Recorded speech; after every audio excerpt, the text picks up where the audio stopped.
Hi, welcome to another episode of Hot Takes. And Steve Doughty, who I hear you say he, is the Overseas Territory Minister, technically the one responsible for Chagos. Now, he was up before the Foreign Affairs Select Committee in the Commons, and he was talking about the Chagos surrender, about the £30 billion pissed away so that we can weaken our defences in the Indian Ocean and hand it all over to China. It's treasonous, really.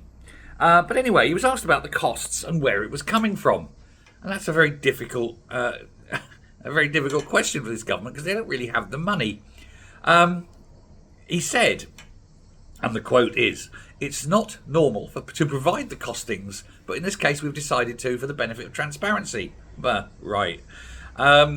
Because of some of the misleading commentary that was going on around them. The government Green Book methodology has been used all over this, and if the committee wants, I can take you through the very complex arguments behind it, but it essentially averages out £101 million a year. That's £101 million I'd rather spend on the NHS myself, but hey, it's £30 billion of our money wanked away so that we can give land that never belonged to Mauritius, and then lent it back to them. They've got so much money in Mauritius now, they've just ended income tax. You won't do it here though, will you, fuckface?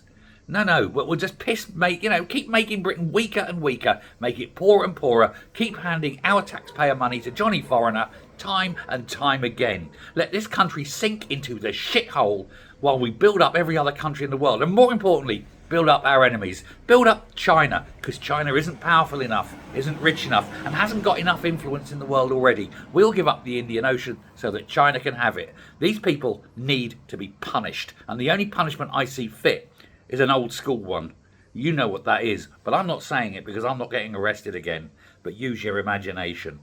But a minute and a half after Doughty congratulated himself for his party's commitment to transparency, as he put it, he was then asked about the basic cost details of the surrender and asked about what the MOD would pay towards this and what the Foreign and Commonwealth Development Office would pay.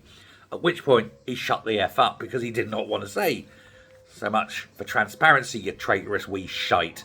But there we go. He tried spinning, he tried lying, he tried covering up, and it just won't wash. These people are treasonous, traitorous, turncoat quislings, and every single one of them, needs the appropriate punishment.